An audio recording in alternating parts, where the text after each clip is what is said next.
पर नेता की इस अगली सीरीज में मेरे साथ में खड़े हैं देवेंद्र यादव का डालते हुए ये स्मूथ बॉल है। आपका स्वागत करता है किपिंग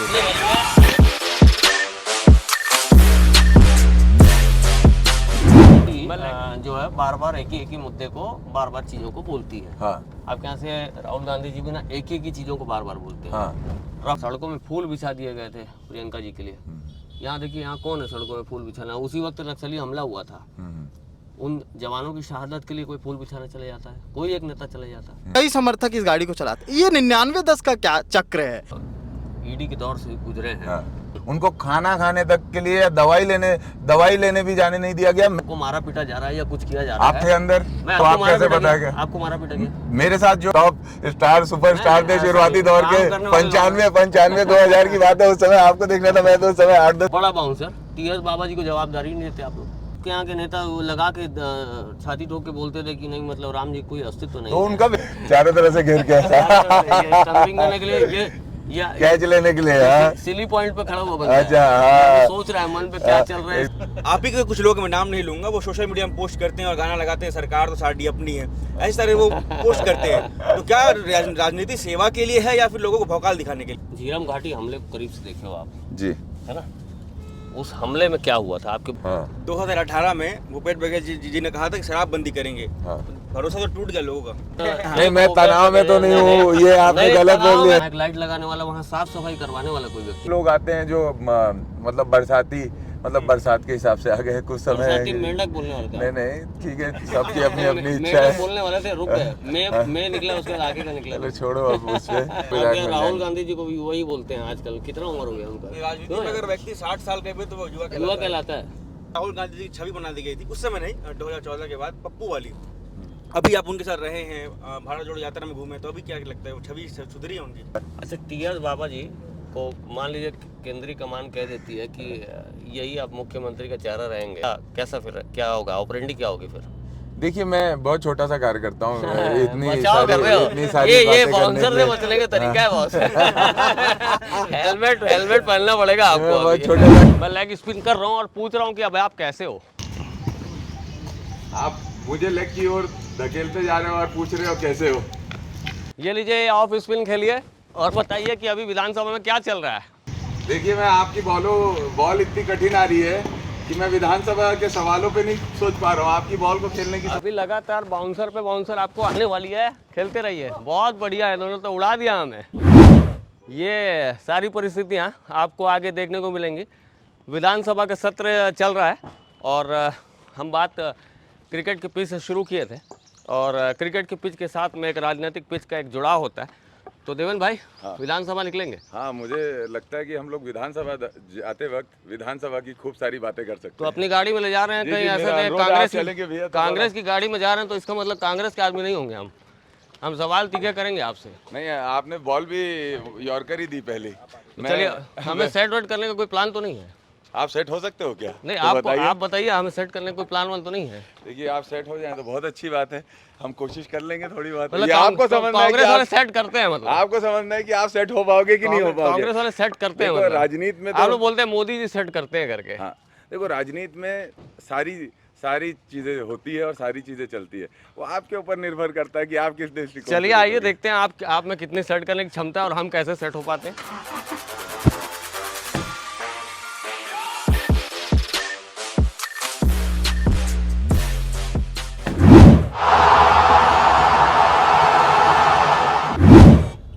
तो भिलाई विधायक देवेंद्र यादव जी के साथ में हम इनोवा, उनकी गाड़ी है 9901 नंबर की गाड़ी में बैठ के अभी विधानसभा के सत्र, क्योंकि महत्वपूर्ण सत्र चल रहा है, वहाँ देवेंद्र यादव अपने साथ हमें ले जा रहे हैं। और देवेंद्र, सबसे पहले आपसे जानना चाहेंगे, पहली बॉल आपको बाउंसर तो आगे पड़ेगी। पहली बॉल ये कि आप जब 25 साल में महापौर बने थे उस वक्त जनता की क्या डिमांड थी? आपके मन में क्या चल रहा था कि मैं 25 साल का हूँ, बहुत छोटी उम्र है, इस उम्र में यहाँ जनता ने मुझे महापौर चुन दिया है, कितनी बड़ी जिम्मेदारी मेरे कांधों पे और सिर पे डाल रखी है? देखिए, ऐसा है कि मेरा महापौर बनना मतलब मेरी लाइफ में एक अलग सा चेंज आया उसमें। उसके पहले काफ़ी जीवन अलग था, चूँकि छात्र राजनीति से हम लोग जुड़े हुए थे। उतनी गंभीरता नहीं थी, लेकिन जिस दिन चुनाव लड़ने का मौका मिला, पार्टी ने मुझे प्रत्याशी बनाया और उसके बाद जिस तरीके से भिलाई की जनता ने आशीर्वाद दिया, वो सच में ऐसा है कि कल्पना से परे था। और उसके बाद गंभीरता जिम्मेदारी ये अपने आप आ गई और मुझे ये समझ में आया कि ये 45,000 वोट से कोई समूह नहीं जीतता, वो जनता जीतती है। तो जनता ने जिताया है, उसके आधार पे काम करना है। लोगों की उम्मीदें थी, वो उम्मीद के वोट थे। आप विधायक भी बन गए बहुत जल्दी, बहुत कम उम्र में विधायक भी बन गए, सेंट्रल लेवल के नेता भी बन गए। तो एक ये समझना चाहूँगा कि जैसे किसी नेता को मजबूत कड़ी में जोड़ने के लिए या एक अच्छे पायदान में बैठे रहने के लिए या वहाँ तक पहुँचने के लिए क्या ज़रूरी होता है? क्या किसी बड़े नेता का आशीर्वाद जरूरी होता है, अपनी खुद की मेहनत जरूरी होती है, या फिर कुछ और जो आपके मन से निकल के आए? देखिए, ऐसा है कि पॉलिटिक्स तो सभी चीज़ों का समावेश है। अगर हम राजनीति को कहें तो उसमें पार्टी के अंदर भी आपकी महत्वपूर्ण भूमिका होनी चाहिए, वैचारिक रूप से भी दृढ़ता होनी चाहिए, और जो सबसे प्रमुख है वो है जनता से आपका संवाद, जनसंपर्क। अगर आपका लोगों के बीच में स्नेह है, आप लोगों के काम करते हैं, तो निश्चित रूप से आपको मजबूती मिलती है। और सब कार्यों को हमको करना पड़ता है, करना रहता है। और वरीयता क्रम में क्या आता है? नेताजी के चरण वंदन कोई अपने आदर्श हैं या बड़े हैं जो टिकट दे सके? देखो, ऐसा है कि चरण वंदन और सीखना दोनों को आप किस तरीके से परिभाषित करते हो उसके ऊपर निर्भर करता है। मुझे ये लगता है कि आपकी जिंदगी में हर समय आपको सीखने की जरूरत है, अनुभव लेने की जरूरत है। आपसे जो बड़े हैं, अनुभवी हैं, उनसे आप गुरु ज्ञान लेते हो, तो ये आप सौभाग्यशाली हो कि आपको कोई अगर सिखाता है, समझाता है, बताता है बारीकियां काम की। तो और चरण वंदन की बात है तो देखिए, ये जनता का मैदान है, ठीक है, जनता ही इसकी रचयिता है। इसमें जो भी है, जो कुछ भी होगा और जो भी कुछ किसी को भी अवसर मिलता है वो जनता देती है और जनता ही लेती है उनसे। तो सब कुछ सर्वोपरि जनता है। आज तक जैसे कि बहुत कम लोग होते हैं, अभी हम भी आपको देखें और हम तो काफ़ी पहले से आपकी रिपोर्टिंग करते हैं ना, आपका जो संवाद का स्तर है वो काफ़ी बेहतर है जनता के साथ में। और भी नेता ये कहते हैं, लोग यही उम्मीद करते हैं एक नेता को कि अगर हम एक अच्छा नेता चुनते हैं तो हमें अच्छी सड़कें मिलेंगी, अच्छा खान पान मिलेगा, अच्छी रहने की व्यवस्था होगी, अच्छी हमारी लाइफस्टाइल होगी। लेकिन जनरली देखा यह जाता है कि उत्थान अक्सर नेता का ही हो जाता है, नेता ही आगे बढ़ते दिखते हैं, नाम जनता का लिया जाता है, नेता के पास बड़ी गाड़ियां रहती, नेता के पास लग्जरी लाइफ रहती, सब कुछ नेता के पास रहता है। तो ये एक प्रकार का ये जो मनोभाव है, ये जनता के मन से कैसे हटाएंगे? और जब भी चुनाव की बारी आती है, हाथ जोड़ के वही नेता जनता के पास जाते हैं, बोलते हैं कि हम तो आप ही के लिए खड़े हैं। 100% को संतुष्ट करना आसान भी नहीं है, लेकिन फिर भी जनता एक सड़क, पानी, नाली, ब्रिज, छोटी छोटी आवश्यकताओं के लिए, ये आवश्यकता कभी खत्म ही नहीं होती है। देखिए, ऐसा है कि डेवलपमेंट है ना, एक प्रक्रिया है, आप अपग्रेड लगातार होते हो। मतलब हम आज से 20 साल पहले का जीवन सोचें और आज का जीवन सोचें तो सोच में भी फर्क आया है, रहन सहन में भी फर्क आया है और लोगों की उम्मीदों में भी फर्क आया है। तो ये तो निरंतर चलने वाली प्रक्रिया है। और जहाँ तक राजनीति में खुद के ऊपर फोकस होके खुद का विस्तार या विकास की बात है, ये देखिए, मैं यही कहूँगा कि लोग क्या कहते हैं, क्या करते हैं, मैं उस पर तो कुछ नहीं कहूँगा, लेकिन मैं ये जानता हूँ कि मैं इस दृष्टिकोण को राजनीति में नहीं रखता। वो आपकी समझ है कि आप अपने जीवन को किस दृष्टिकोण की ओर ले जा रहे हो। आपने अगर सेवा का रास्ता चुना है जीवन भर का, कि आपको जीवन भर जनता के बीच में जाना है और नज़र से नज़र मिला के जनता से आप मुस्कुरा के बात कर सको, वो अगर आपको अपने अंदर वो अधिकार चाहिए या वो कॉन्फिडेंस चाहिए, तो उसके लिए आपको सेक्रीफाइस करना पड़ता है। और जो ये सोशल लाइफ रहती है, इसके बहुत सारे मायने हैं। इसमें लोग अलग अलग नज़रों से देखते हैं, लेकिन अगर इसको जीने की बात कहें, सार्वजनिक जीवन को जीने की बात कहें, तो ये बिना आपके इंटरेस्ट जो आपका सेल्फ इंटरेस्ट है वो आपका होना चाहिए, और दूसरा आपके अंदर चीज़ों को छोड़ने की, सेक्रीफाइस करने की क्षमता होनी चाहिए। तब आप नैतिकता के साथ सार्वजनिक जीवन को जी सकते हो। जैसे आम इंसान अलग अलग नज़रों से देखता है, आपने कहा, हाँ, नेता भी अलग अलग नज़रों से देखते हैं। हाँ। जैसे जो योजना कांग्रेस के फेवर की रहती है उसको बहुत अच्छी लगती है, हाँ। भाजपा को अच्छी नहीं लगती। हाँ। भाजपा के फेवर की जो योजना रहती है वो कांग्रेस को अच्छी नहीं रहती। हाँ। ऐसा कभी कोई तालमेल नहीं बनते देखा है कि कभी कोई बात हो जिसमें एक कांग्रेसी किसी भाजपाई की तारीफ कर दे या एक भाजपाई किसी की तारीफ कर दे कि नहीं आप जो कर रहे हैं वो सही कर रहे हैं। देखिए ऐसा है कि सरकारें जो हैं, सरकारें बहुत सारी काम करती हैं और उन कामों में से बहुत सारे कामों से जनता को मदद होती है और कुछ जनता की इच्छा के विपरीत होते हैं। ठीक है, जो स्वतः नेता लोग अपने अपने इच्छा अनुरूप चीजों को आगे बढ़ाते हैं, ये होता है। लेकिन देखिए जो वैचारिक रूप से हमारे बीच में अलगाव है, मतलब भारतीय जनता पार्टी हो या हम हो, उसमें जो वैचारिक रूप से हम अलग अलग सोचते हैं उसके कारण हमारी पॉलिसीज अलग होती है। देखिएगा आप बीजेपी की पॉलिसीज जो बनती है वो कंपटीशन पैदा करती है, पीपीपी मॉडल की मतलब पूंजीवाद को थोड़ा सा प्रमोट करते हुए इंफ्रास्ट्रक्चर। एक चीज समझाइए, मैं रोक रहा हूँ, सॉरी। पूंजीवाद को क्या नहीं आप पूरा जवाब मेरा सुनेंगे तो मैं फिर आपको आगे बताऊंगा। तो वो उस तरीके से पूंजीवाद पे फोकस रहते हैं, पीपीपी मॉडल पे फोकस रहते हैं। एग्जांपल बताता हूँ, जैसे एक बेसिक एग्जांपल में आपको कांग्रेस की आइडियोलॉजी और बीजेपी की आइडियोलॉजी पे फर्क समझ में आ जाएगा। आप रहते हैं मॉडल टाउन में, आप मॉडल टाउन में जहाँ पे रहते हैं वहां पे आप लोग सालों से रहते हैं। लेकिन जब भारतीय जनता पार्टी की सरकार थी तो उस क्षेत्र पे वहां पर एक योजना आई कि ये प्रोमिनेंट लैंड है, यहाँ के लोगों को दूसरी जगह शिफ्ट किया जाए और यहाँ बढ़िया बड़ी बिल्डिंग बना के लोगों को वहां पे बाद में दूसरी जगह दे दिया जाए, इसको कमर्शियली यूज किया जाए।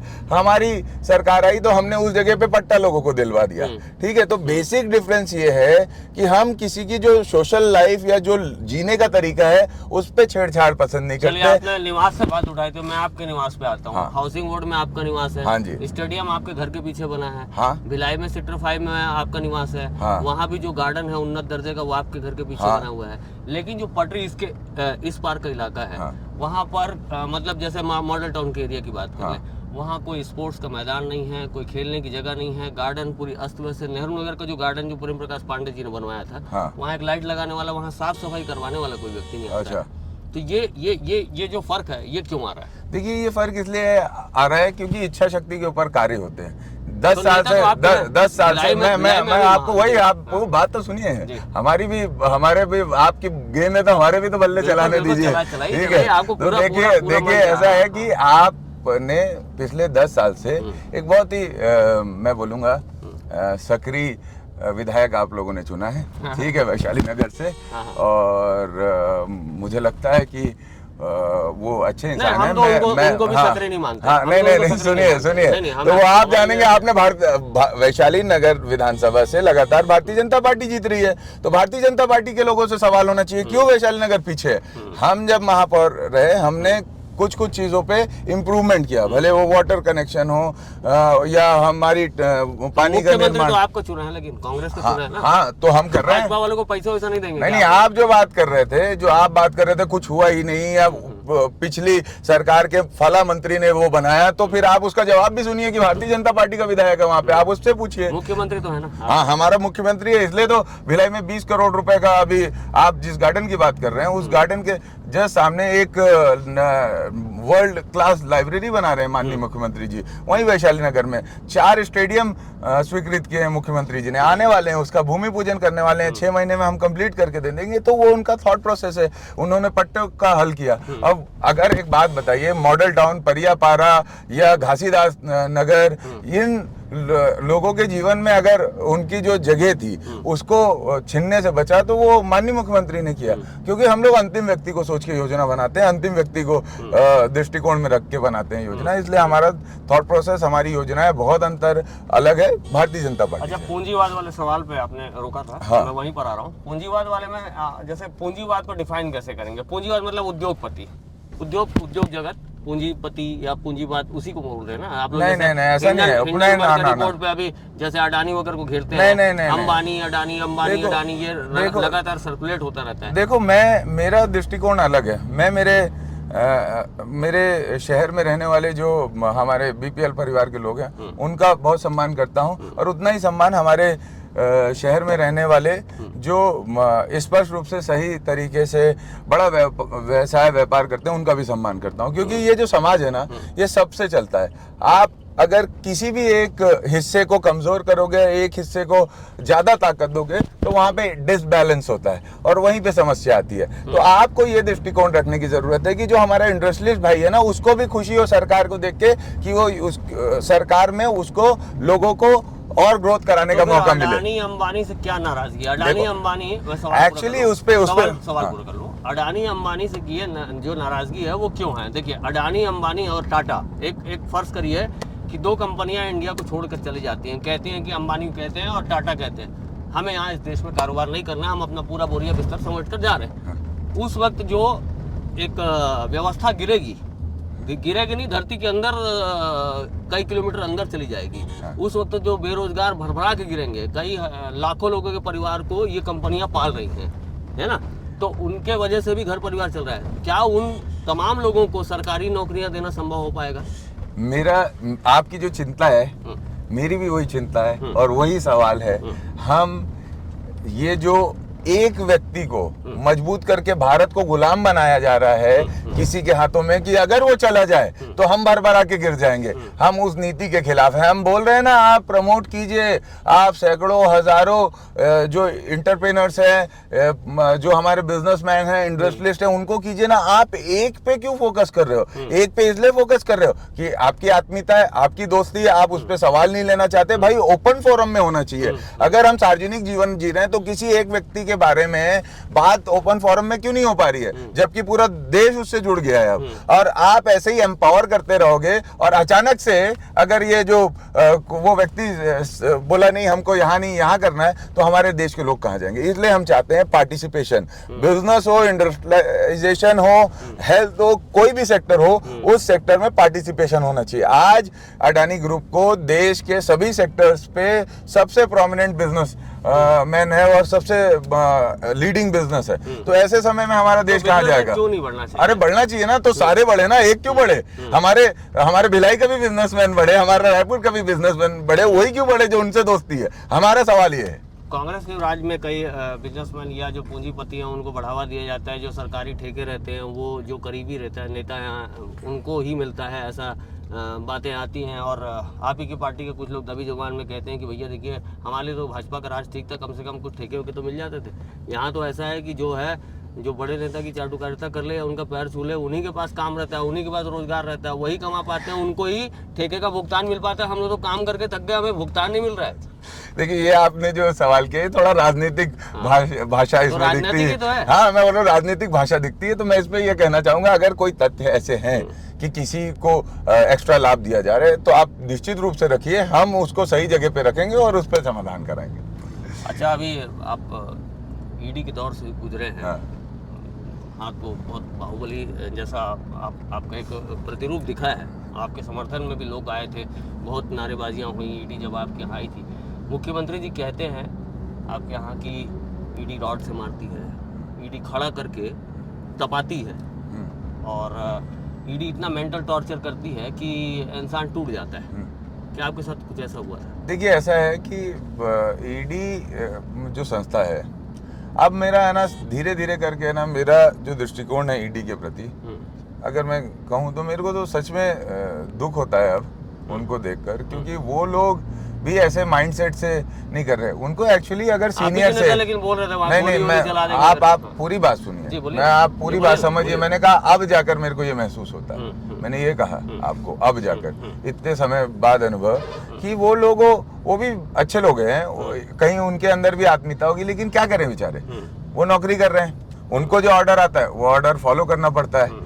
उनको लिंगर ऑन करने का ऑर्डर आता है, बेचारे खींचते रहते हैं। लेकिन जो कार्यप्रणाली रही है ईडी की शुरुआती दौरों में, समय में, और अभी भी आगे जो होगी, वो अच्छी नहीं है। उसमें लोगों को मेंटल प्रेशर, टॉर्चर किया जाता है। मैं आपको बोलना चाहता हूँ, मेरे घर पे ईडी आई 7:30 बजे।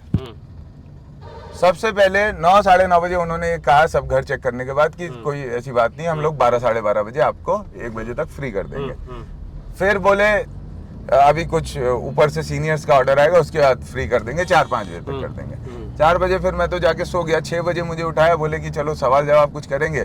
इसके बाद कोई सवाल जवाब नहीं किया। फिर सवाल जवाब अगर कहें तो 1 घंटे का सवाल जवाब हुआ, और क्या हुआ? ठीक है, हमने अपनी बातें रखी, उन्होंने भी जो सवाल करने थे वो किए, ठीक है, और इसके बाद हम रात में 1 बजे घर से निकल पाए।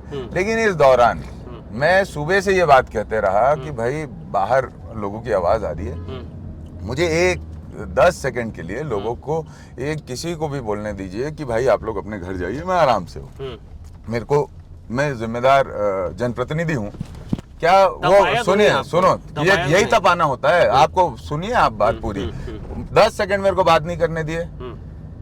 मेरे पड़ोसी 75 वर्ष के बुजुर्ग हैं, वो फिजिकली हैंडीकैप्ड भी हैं, मतलब लकवा मारा हुआ है उनका शरीर।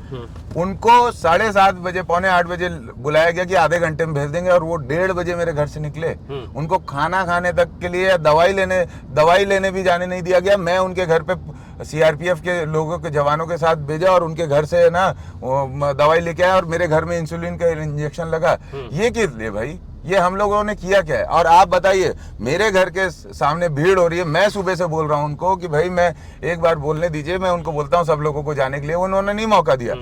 भीड़ ने थोड़ा नारे लगाए तो सीआरपीएफ के 21 गन के साथ 21 जवानों को बुला लिया गन के साथ, और उस समय बोला है कि कोई भी ऊपर दीवार पे चढ़ा तो गोली मार दो। तो भाई मेरी माँ के सामने मारा, उस समय मेरी माँ की क्या हालत हुई होगी ये सुन के, जो सुबह 7:30 बजे से, क्योंकि उसने दुनिया नहीं देखी ना इतनी, वो देख रही है कि मेरे बेटे को, मेरे परिवार को, हम लोगों को यहाँ पर हम होम अरेस्ट हैं, ऑलमोस्ट होम अरेस्ट हैं, और हम किसी से बात नहीं कर सकते, कम्युनिकेट नहीं कर सकते। और 21 सीआरपीएफ के जवान घर के अंदर हैं, गन लेके खड़े हुए हैं पोजीशन पे, और एक अधिकारी बोलता है गोली मार देंगे। तो फिर मेरी माँ पे क्या गुजरेगी? तो ये क्या है? ये क्या है? काउंटर सवाल लीजिए ना। अब आपकी गाड़ी में बैठे हैं तो पूरी आप ही की बात सुनेंगे, ऐसा नहीं है। देखिए, अगर लॉ एंड ऑर्डर के लिए अगर वो लोग खड़े हैं, आपके जो लोग आए थे वहाँ गेट से ऊपर फांद कर जाने की कोशिश कर रहे थे, है ना? ऐसी कोई अंदर से इनपुट हमने तो नहीं सुनी थी कि कहीं आपको मारा पीटा जा रहा है या कुछ किया जा रहा है। आप थे अंदर? मैं अंदर नहीं था। तो आप कैसे बताया? आपको मारा पीटा गया?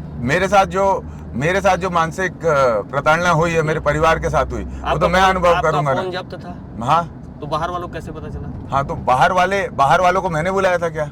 नहीं, बाहर वाले आक्रोशित थे ना, बहुत तो वो कौन थे?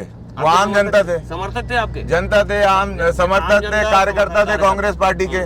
तो भाई अगर कांग्रेस पार्टी के कार्यकर्ता सुबह 8 बजे से रात के 11 बजे तक एक बात बोल रहे हैं कि एक बार शक्ल दिखा दो, और जगह तो हुआ, आप देखिए उस दिन 20 जगह पे रेड्स पड़ी है, आप देखिए सब जगह मिलने दिया गया है, लोग जाके मिल के बात करके आए हैं। रायपुर में ऐसा हुआ है, आप किसी भी यहाँ देख लीजिए, जितने जहाँ रेड्स हुई है वहाँ कांग्रेस के कार्यकर्ता नहीं, कोई कागजात नहीं लेके गए। क्या ले जाएंगे कागजात? तो ये फिर बार का नोटिस जब दे रहे हैं, आपको बुलावा दे रहे हैं, आप कोर्ट क्यों नहीं चले जाते ईडी के खिलाफ? क्यों जाऊंगा भाई? मैं जवाब दूंगा। मैं लोकतंत्र पे विश्वास करने वाला, संविधान पे विश्वास करता हूँ। का तो सबसे बड़ा मंदिर है। हाँ, तभी तो मैं पहले संवैधानिक प्रक्रिया के तहत जाऊंगा। जब हम किसी संस्था से परेशान हैं, किसी व्यक्ति से परेशान हैं, कानून का तोड़ा जा रहा है, आप कह रहे हैं, तो तोड़ने के खिलाफ अगर कानून के सर्वोच्च मंदिर में जाना चाहिए, जब जरूरत पड़ेगी तो जाऊंगा। अभी मेरे को नहीं लगता वैसी जरूरत है, मैं तो जा रहा हूँ, कोऑपरेट कर रहा हूँ। मेरे को जवाब दे देंगे उनको, जितने जवाब दे देंगे। जब बुलाएंगे तो जाएंगे, जब बुलाए थे तो गए हम, आगे बुलाएंगे तो जाएंगे, नहीं बुलाएंगे तो। दोबारा पूछताछ में गए थे तो क्या बातचीत हुई थी?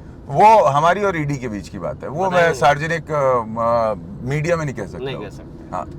अच्छा, ये बताइए कि अब आगे जो है, आगे की प्रक्रिया आपको कैसी दिखती है? आप लोग का 2 स्टैंड क्यों रहता है? जैसे कांग्रेस पार्टी ईडी की खुद की जांच हो अगर पार्टी की, तो वो चिढ़ जाती है, लेकिन अगर मनीष सिसोदिया पे जांच चले तो बोलते हैं कि नहीं बहुत अच्छा हो रहा है। अभी बोले हैं आपके नेता दिल्ली वाले।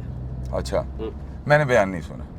हाँ, किसके बयान की बात? नेता ने बयान दिया। नहीं तो मैं सुना नहीं, बिना सुने तो मुझे कुछ कहना उचित नहीं। शराब के उसमें भ्रष्टाचार करने वाले व्यक्ति आज ईडी की शिकंजे में। तो आप नाम बताइए, कौन सीनियर नेता बोला है, तो मैं फिर कुछ बोलूंगा। मेरे को तो मैंने देखा नहीं आया है, मैंने डोमेन में आया है। अच्छा, मैं नहीं देखा। अच्छा, ये सड़क पे आप चलते हैं रोज, यहाँ से आप जाते हैं, यहाँ से विधानसभा जाते हैं, रायपुर जाते हैं, मुख्यमंत्री जी के निवास जाते होंगे, कार्यक्रम में जाते हो, इस सड़क पे चलना कैसा लगता है आपको? ऐसा लग रहा है इस सड़क पे चल के ये महसूस होता है, बहुत समय से इस सड़क पे डेवलपमेंट की डिमांड थी, जिसको हमारी सरकार बनने के बाद अब वो फाइनल स्वरूप में है। आने वाले 3-4 महीनों में भिलाई और रायपुर का सफ़र मुझे लगता है आधे घंटे का हो जाएगा। ओवरब्रिज कंप्लीट होने के बाद यही महसूस होता है और इस बात की खुशी होती है कि ये हम सब की नज़रों के सामने हो रहा है और इसमें हमारी सबकी लेकिन भूमिका ये है। हादसों की सड़क है ये, देखिए सर्विस लेन यहाँ पर पूरी मर्ज हो जाती है, कहीं सर्विस लेन का था पता नहीं है। चलिए एनएच का प्रोजेक्ट है, आप फिर बोलेंगे मोदी जी करवा नहीं रहे हैं, लेकिन आप लोग भी तो आंदोलन नहीं कर रहे हैं। स्टेट में आपकी सरकार है, स्टेट के बीच से ये सड़क चीरती हुई जाती है, मतलब भिलाई 3, भिलाई, कुमारी, चरुदा, उसके बाद ट्रैफिक का जो एक ओवरलोड का यहाँ पर बन रहा है, आपको खुद जाने में कई बार जाम का सामना करना होता है। खैर आप लोग को तो नहीं होता है, आप लोग नेताजी लोग हैं, आप लोग के सायरन बज जाते हैं तो लोग हट जाते हैं, लेकिन जो आम जनता है वो तो परेशान रहती है। देखिए ऐसा है कि ये जो पूरी रोड है ना, जो हमारे मतलब मैं तो यहाँ तक की कुमारी तक की बात नहीं कह सकता, मैं भिलाई की बात कहूँगा। मैं जब महापौर बना तो सबसे पहला हमने इस पे काम किया कि एनएच जो है पूरा, उस पे कितने एक्सीडेंट्स हुए पिछले समय में, हमने उसकी पूरी रिपोर्ट्स निकलवाई। 200 से अधिक जाने गई थी।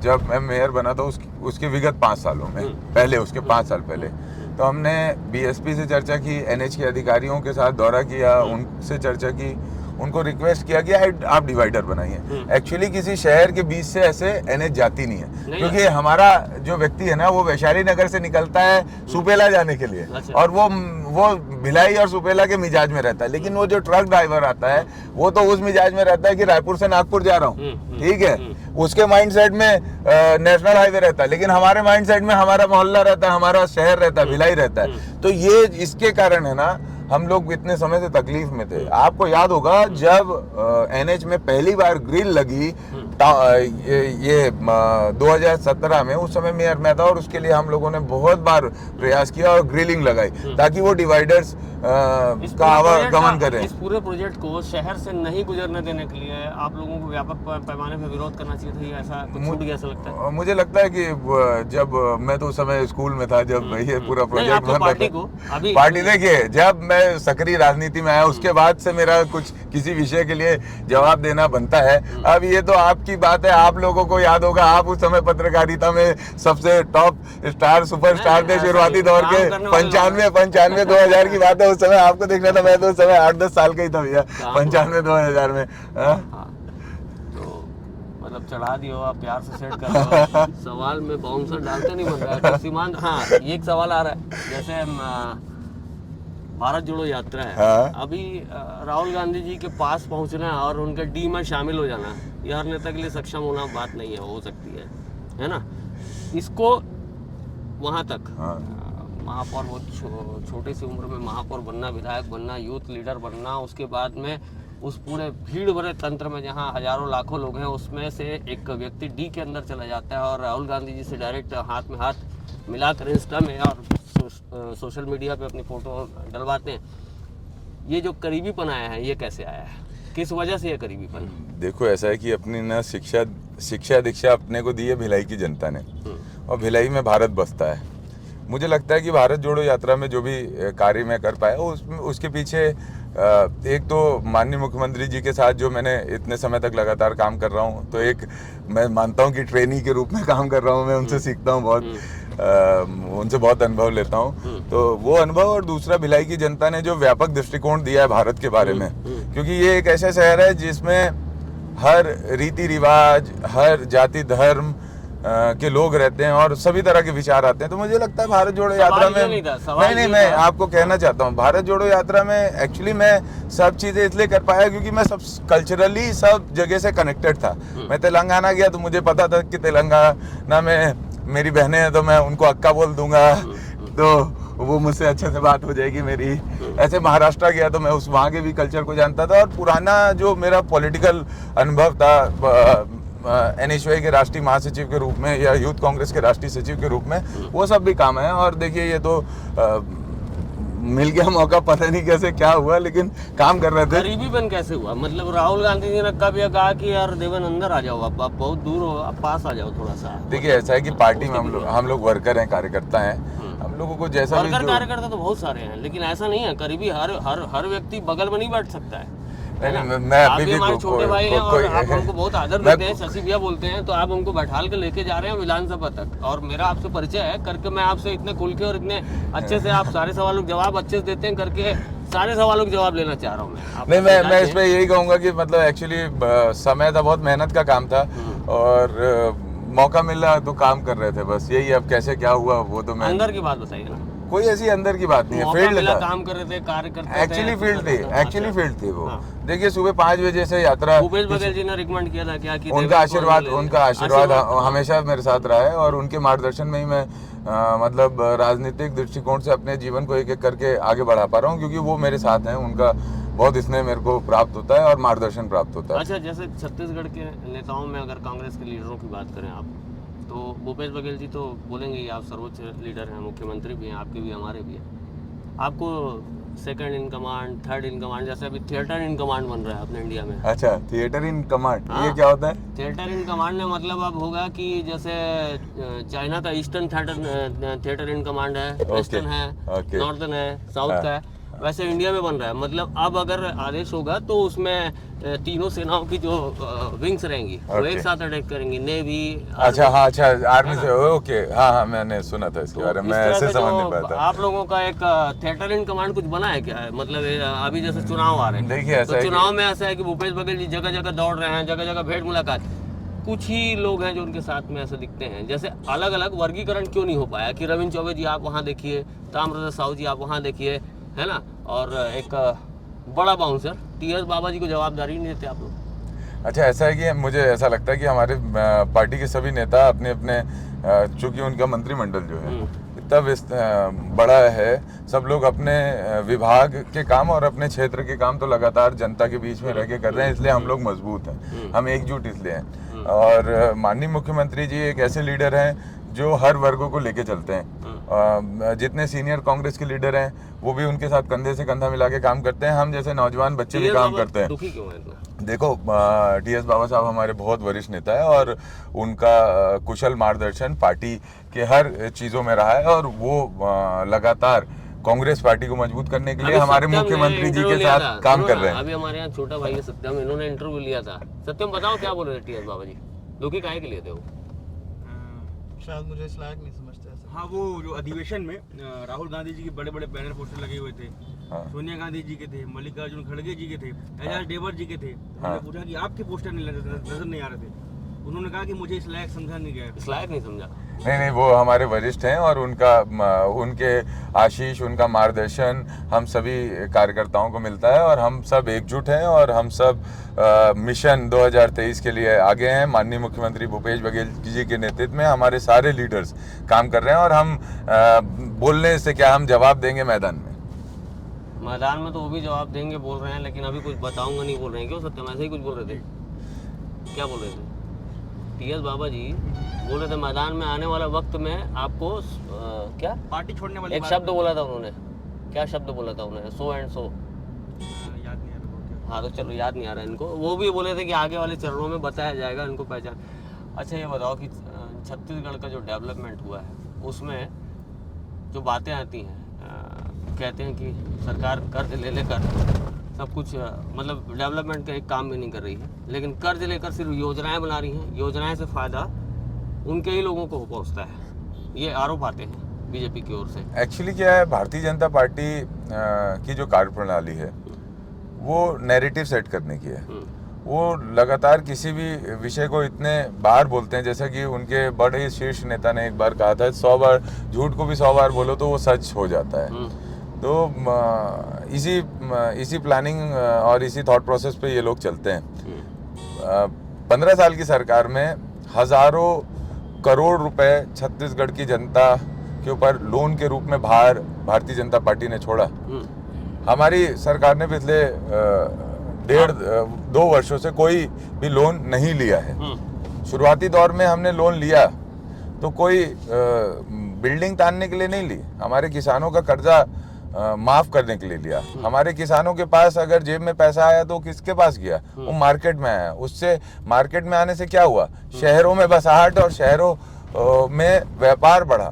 तो ये जो एक रोटेटिंग सिस्टम है ना, आज के समय देखिए देश के अंदर छत्तीसगढ़ मॉडल की चर्चा हो रही है, तो इसलिए हो रही है ये डायरेक्ट बेनिफिट की ओर हमारी सरकार काम कर रही है कि जनता का दिया हुआ टैक्स उसको जनता को जो जरूरतमंद लोग हैं उनको किसी न किसी रूप में उनको ट्रांसफर हो जाए। खेती किसानी जो इस देश में केवल विपक्ष का मुद्दा रही है आज तक, वो आज सरकार का मुद्दा है कि किसान हमारे साथ है और किसान सरकार के साथ दिखते भी हैं पूरी तरह। आपने कहा कि बीजेपी जो है बार बार एक ही मुद्दे को बार बार चीजों को बोलती है। हाँ। आपके यहाँ से राहुल गांधी जी भी ना एक ही चीजों को बार बार बोलते हैं। हाँ। राफेल वाला मुद्दा आया था, जहाँ जिस मंच में हो तो राफेल राफेल एंड राफेल। आखिर में कोर्ट में माफी मांग लिया। किसने मांगी? राहुल गांधी जी ने माफी मांगी। आप कागज दिखाइए मेरे को, तो फिर बात करेंगे। बिल्कुल आपको उपलब्ध करवा देंगे। वो कागज मतलब क्या है, उन्होंने माफी मांगी। मैं बिना पढ़े कुछ बोलूंगा नहीं। और हमारे नेता राहुल गांधी जी ने हमेशा सच बोला है, और देश के सामने अगर कोई लीडर पूरी तरह से खड़े होकर सच का सामना करता है और सच के साथ खड़ा रहता है तो वो राहुल गांधी है। वो परवाह नहीं करते। तो सच अगर है तो वो जमानत पे क्यों है फिर बाहर? मतलब ये है कि उनको केस से बरी क्यों नहीं हुआ आज तक? मतलब जमानत का है। देखिए, जो न्यायालयीन चीज है उसके बारे में आपका भी कहना उचित नहीं है, मेरा भी कहना नहीं है, क्योंकि वो सर्वोच्च जगह है, न्यायालय में है। ठीक है, उससे रिलेटेड कोई तथ्य है तो मैं सार्वजनिक चर्चा से के लिए तैयार हूँ, मुझे कोई दिक्कत नहीं है। अच्छा, जैसे राम मंदिर का भी मसला आया था। राम मंदिर के मसले में अभी आपको कैसा लग रहा है? अयोध्या में राम जी का मंदिर बन रहा है। हम लोग तो सब लोग खुश हैं। हम लोग यहाँ कौशल्या माता का भी मंदिर बन रहा है भिलाई में, छत्तीसगढ़। हाँ, हम खुश हैं, सभी लोग क्यों नहीं हमारे। एक समय में आप ही के जो कांग्रेस के नेता थे वो नाखुश थे, वो कहते थे कि अस्तित्व विहीन है, बोलते थे राम जी का कोई अस्तित्व नहीं है, और कोर्ट में बाकायदा एफिडेविट तक दिया हुआ है। कपिल सिब्बल नाम लेके बता रहा हूँ। चलिए, देखिए, ऐसा है, किसी एक व्यक्ति, इससे मैं पूरी सभी के विचारों को व्याख्या करना उचित नहीं है। नहीं, मैं आपको वही नहीं, मैं ये कहने के लिए बहुत अभी छोटा हूँ, आप इस बात को समझिए। मैं शुरुआती दौर का कार्यकर्ता हूँ, लेकिन कांग्रेस पार्टी का स्टैंड शुरुआत से एक था और वही हुआ।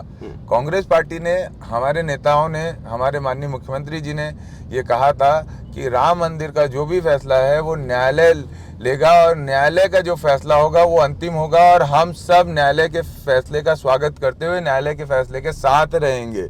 हम लगातार, हमारी पार्टी ये कही है, लेकिन भारतीय जनता पार्टी ने हमको कहीं ना देश में ये नैरेटिव बनाने का कोशिश किया कि हम ये कह रहे हैं, लेकिन ये नहीं, हमने ये कहा है न्यायालय। और हुआ क्या, राम मंदिर बन रहा है तो ये पूरे भारत के लिए, भारतवर्ष के लिए, सर्व समाज के लिए खुशी की बात है। और इसका फैसला किसने किया? कोई भारतीय जनता पार्टी ने या मोदी जी ने नहीं किया है। ये अगर सोच रहे हैं भारतीय जनता पार्टी के नेता तो गलत सोच रहे हैं, न्यायालय ने किया है जी। तो न्यायालय में तो आप लोग, आपके यहाँ के नेता लगा के छाती ठोक के बोलते थे कि नहीं, मतलब राम जी कोई अस्तित्व नहीं। तो उनका व्यक्तिगत विषय होगा वो, मैंने तो पहले ही बोला, मेरा नहीं है उससे जुड़ा हुआ। कांग्रेस पार्टी ने रोका क्यों नहीं उनको फिर? अगर व्यक्तिगत, देखिए, मैं देश के कांग्रेस पार्टी मैं कोई पदाधिकारी नहीं हूँ कि मैं इतने बड़े विषय पे यहाँ पर बोल सकूं, क्योंकि मैं स्टेट लेवल पे विधायक हूँ, प्रवक्ता हूँ, तो स्टेट लेवल के से या देखिए, एक कोई जिम्मेदारी नहीं है ना, तो मैं उस पे बोलने के लिए। राहुल गांधी जी का करीबी होना बहुत बड़ी बात होती है। वो आप सबका प्रेम है, भिलाई वासियों के करीबी है। जब क्रिकेट के पिच हो या फिर राजनीतिक पिच हो, कौन सी बाउंसर है जिससे डर लगता है आपको? देखो, मेरे को किसी से तो डर लगता है, ऐसा हो ही नहीं सकता कि कोई व्यक्ति ऐसा। वो सचिन तेंदुलकर भी बोलते हैं, मेरे को शोएब अख्तर से कभी कभी डर लगता था, है ना। शेन वार्न को भी सपना आता था कि सचिन तेंदुलकर कहीं बढ़ के उनको छक्का ना मार दे। तो ऐसा कौन सी राजनीतिक पिच है या बाउंसर है उसमें आपको डर लगता है कि ये बॉल मेरे तरफ नहीं आनी चाहिए? नहीं, देखो, ऐसे डर वाली अगर बात कहूँ ना, सच में मेरे को किसी सार्वजनिक विषय से डर नहीं लगता, क्योंकि मैं अपने आप को मतलब राजनीति और अपने व्यक्तिगत जीवन को सबको अलग अलग रूप से देख के चलता हूँ। बाकी ऐसा है कि मेरे को अभी तक कोई ऐसी बात नहीं रही जिसको मैं कहूँ कि ये इस तरह का विषय आ जाता है तो मुझे घबराहट हो जाती है, डर लग जाता है। ऐसा कुछ नहीं है, मैं कंफर्टेबल हूँ, मुझे बड़ा आनंद आ रहा है, सभी विषय में आनंद आता है। अच्छा, कौन सा ऐसा बोलना चाहिए स्ट्रांस है जो आपको खड़े होने में मजा आता है? और अगर शॉट बोलें तो कौन सी ऐसी राजनीतिक शॉट है जिसको अचानक सरप्राइजली खेलना पसंद आता है और सामने वाला उसके लिए वो चक्रव्यूह रहेगा और वो सोचता रह जाएगा कि देवेंद्र यादव ने ये क्या कर दिया? देखिए, ऐसा है कि मेरे को मतलब मैं बहुत ज्यादा, पीछे आधार क्या रहेगा? देखो क्या है, मैं बहुत ज्यादा पॉलिटिकल रणनीतिक नहीं बना हूँ, अभी तो शुरुआती दौर का हूँ, मेहनती हूँ, तो मेरे को लोगों से मिलना जुलना यही मुझे अच्छा लगता है। और मुझे लगता है संवाद, जनसंपर्क, यही सभी चीज़ों का हल है। और 3 चीज़ें होती है, देखो दिमाग में एक लाइफ का जो मेरा फॉर्मूला है जिस पे मैं जीतता हूँ, देखिए ऐसा है कि मन, वचन, कर्म, ये तीनों एक समान होंगे ना जीवन में, तो आपको कभी भी जीवन में कोई भी चुनौती नहीं लगेगी। जो मन में आपने सोचा वो आपके वचन में हो और वही आपके एक्शन में हो, मतलब कर्म में हो।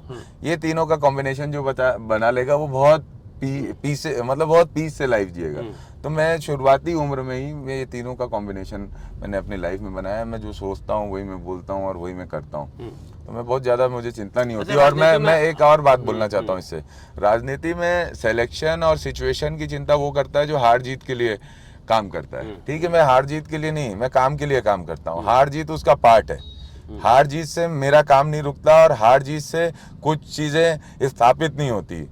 राजनीति में एक बात समझने की है, जीवन में कुछ भी राजनीति में या पावर गेम जो होती है, शक्ति है, वो केंद्रित नहीं हो सकती कहीं पे भी, वो ट्रैवल करती रहती है अलग अलग जगह। तो आप उसको अगर समझ लो हर बार जीत के कंट्रोल कर लोगे, ये संभव नहीं। इसलिए आप अपना कर्म करो, अपने आप मौके मिलेंगे तो अच्छा कर दो, नहीं मिलेंगे तब भी खुश रहो। समझाना मेरे को, राजनीति में जैसे अपन पत्रकारिता करते हैं, राजनीति में जितने भी नेताओं से मिलते हैं उनका अर्थ की कोई कमी नहीं रहती, दिखता है बड़े बड़े बंगले, गाड़ियाँ, लग्जरी लाइफ, लग्जरी टाइप से मेंटेन करना, जनता का नाम लेते हैं। अभी जैसे चाहे वो भाजपा की बात हो, देवेंद्र, उसमें कहीं कोई विषय नहीं कि आपसे बात कर रहा हूँ तो कांग्रेस की आलोचना करूँ, भाजपा का भी विषय आता है। बड़े बड़े सम्मेलन होते हैं, बड़े बड़े आयोजन होते हैं। अभी आप लोगों को भी आयोजन हुआ, सड़कों में फूल बिछा दिए गए थे प्रियंका जी के लिए। यहाँ देखिए, यहाँ कौन है सड़कों में फूल बिछाना? उसी वक्त नक्सली हमला हुआ था, उन जवानों की शहादत के लिए कोई फूल बिछाने चले जाता है? कोई एक नेता चले जाता है? वो तो नहीं हो पाया। एक आपके लीडर हैं, ठीक है, मानता हूँ, उनका स्वागत होना चाहिए दोनों ही पार्टियों के लिए, लेकिन इतने बड़े पैमाने पे खर्च करके ये सड़कें लेके ऐसी अस्त व्यस्त पड़ी है, यहाँ किसी के लिए कोई फूल नहीं बिछाता। इस पे क्या कहना? देखिए ऐसा है कि ये सड़कों की बात है, ये तो अंडर कंस्ट्रक्शन है, ये ओवरब्रिज बन रहा है और निश्चित रूप से ये ओवरब्रिज इसीलिए बन रहा है क्योंकि यहाँ पे सालों से डिमांड थी। आप हम लोग इस चौक चौराहे पे पिछले 20 सालों से 15-20 सालों से आ रहे हैं और सबको यह सुविधाएं होती रही है, लेकिन इसका यही तो डेवलपमेंट का प्रोसेस है। और जहाँ तक स्वागत सत्कार की है या लग्जरी की है लाइफ में, पॉलिटिकल लाइफ में, तो वो तो अपना अपना दृष्टिकोण है। आप देखोगे बहुत सारे ब्यूरोक्रेट्स या बिजनेसमैन लाइफ में बहुत सक्सेस पाने के बाद भी नॉर्मल जीवन जीते हैं। वैसे बहुत सारे नेता भी होते हैं और बहुत सारे लोग ऐसे भी होते हैं जो इतनी से सक्सेस पा के उतना बहुत उसका प्रचार प्रसार करते हैं। तो अपने अपना जीने का तरीका है। मेरा ये मानना नहीं है कि हर किसी को एक चश्मे से देखना चाहिए। जैसे आप राजनीतिक जीवन जीने वाले सभी लोग, तो ऐसा नहीं है। और एक बात मैं और बोलूंगा, राजनीतिक जीवन जीने वाले लोग के जीवन में भी सेक्रीफाइसेस होते हैं, ऐसा नहीं है कि नहीं होते।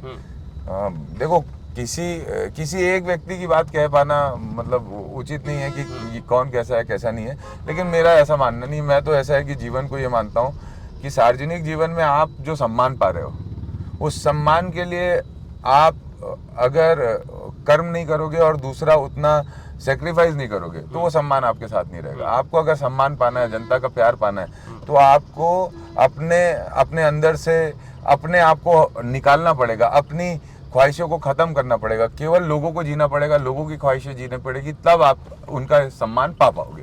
जैसे 100 में 100% तो कोई नहीं होता, कई चीज़ें कई विषयों में छूटती हैं। हम भी पत्रकार हैं, हमसे भी कई चीज़ें छूटती हैं, हमसे भी खबरें छूटती हैं। तो मेरा ये कहने का मतलब है, जब अपन कोई चीज़ का वायदा कर देते हैं, उस वायदे को पूरा करने के लिए आप लोग बोलते हैं वादा खिलाफी भाजपा वाले करते हैं, लेकिन कितनी हिल रही है सड़क, अभी पोहा खिलाए आप पूरा हिल गया पदिया। तो कुछ तो करना चाहिए। प्रदेश की राजधानी का मुख्य चौक है टाटीबंध चौक, प्रदर्शन होना चाहिए। अगर नेशनल हाईवे का प्रोजेक्ट है, ये नहीं बन रहा है, इसको दिखाने के लिए यहाँ पर तब तक बैठिए जब तक वो नेशनल हाईवे के लोग ना आ जाए। मैं सवाल थोड़ा चेंज हो गया। तो मेरा ये कहने का मतलब है कि ये जो जीवन शैली है, इसको पाने के लिए ठीक है आप कहते हैं संघर्ष है। देखिए संघर्ष की ये सामने जो विजुअल है, नज़ारे इधर दिखाइए, ये नज़ारे, ये भी संघर्ष के नज़ारे हैं। यहाँ किसी ने पुल नहीं बिछाया, किसी ने पुल नहीं बिछाया, किसी ने एक यहाँ पर कोई व्यवस्था नहीं, ना पेड़ लगे ना फूल लगे ना कुछ लगे।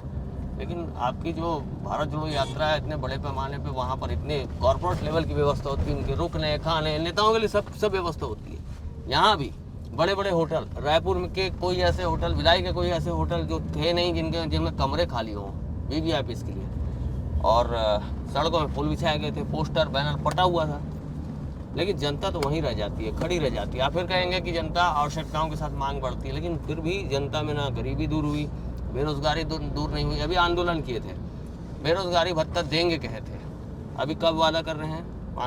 5 महीना बचा है, 4 साल 4 साल बीत गया।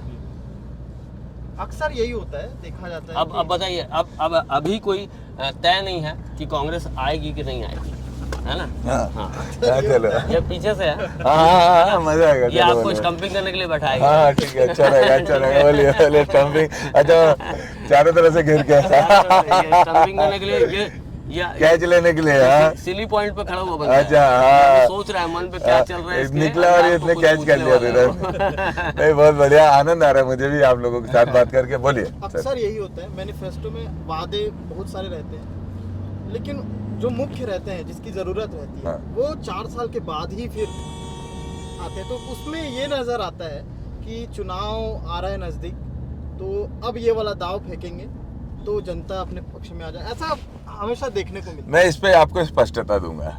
देखिए, हम किसी जब चुनाव में जाते हैं तो हम लोगों के सामने अपनी बातें रखते हैं, मैनिफेस्टो रखते हैं। एक्चुअली इस पे 2 पॉइंट है। पहले तो मैनिफेस्टो की कभी चर्चा ही नहीं हो पाती थी, क्योंकि मैनिफेस्टो पे वो विश्वास ही नहीं बना पाई थी कोई सरकार या कोई पार्टी। कांग्रेस के मैनिफेस्टो में वो विश्वास बना। आज मैनिफेस्टो की बात होती है, मैनिफेस्टो दिया जाता है, हम सरकार बनाएंगे तो हम ये सारे काम करेंगे, और हम 5 साल उसके लिए लेते हैं, हम सारे काम करने के लिए। क्योंकि हम जितनी भी चीज़ें बोलते हैं, हम उसको पहले ही बजट सेशन में लागू कर दें, उतनी व्यवस्थाएं नहीं होती है। हम एक एक करके लागू करते हैं। हमने जो बातें कही थी, हमने एक एक करके उसको पूरा भी किया। और जहाँ तक बेरोजगारी भत्ते की बात है, तो हमने उसकी शुरुआत कर दी। और दूसरी उससे जुड़ी हुई बात, बेरोजगारी अगर देखें तो पूरे देश के अंदर CMI का कहना है कि छत्तीसगढ़ में सबसे कम बेरोजगारी है। तो एक दूसरा दृष्टिकोण ये भी है। और CMI क्या होती है? सेंट्रल मनी, मैं उसके एक बार आपको, सेंट्रल की एजेंसी। हाँ एक उसके डाटा को मान रहे हैं आप? हाँ मैं मान रहा हूँ, क्योंकि वो तो सार्वजनिक आपके फेवर में बोल रही है। हाँ नहीं ऐसा नहीं है। देखो, उसका मैं फुल फॉर्म में मिस कर गया। कोई बात नहीं। हाँ ठीक है, उसको उस पे जो सर्वे आया तो सर्वे के आधार बताया था। ठीक है, तो सत्यम क्या चल रहा है दिमाग पे? मैं ये पूछूंगा भैया, जैसे युवा हैं, वो राजनीति में बहुत कम लोग हैं। हाँ। आपको युवा अवस्था में बहुत सारी सफलता मिली, आप महापौर बने, विधायक बने, मगर जो युवा है वो राजनीति को एक भौकाल के रूप से देखता है। आप ही के कुछ लोग, मैं नाम नहीं लूंगा, वो सोशल मीडिया में पोस्ट करते हैं और गाना लगाते हैं, सरकार तो साड़ी अपनी है, ऐसे तरह वो पोस्ट करते हैं। तो क्या राजनीति सेवा के लिए है या फिर लोगों को भौकाल दिखाने के लिए? इन कटर है। देखो ऐसा है कि आप का कहना सही है कि बहुत सारे लोग जो राजनीति में रहते हैं, वो राजनीतिक भावनाओं को छोड़कर मतलब जोश जुनून में निकल जाते हैं, तो उसकी ज़रूरत नहीं है। एक्चुअली हम लोगों की ये नैतिक जिम्मेदारी है कि जो हमारे पार्टी में, दोनों ही पार्टी में या किसी भी पार्टी में जो युवा आ रहे हैं, उनको एक वैचारिक दृष्टिकोण देना, उनको राजनीतिक समझ देना।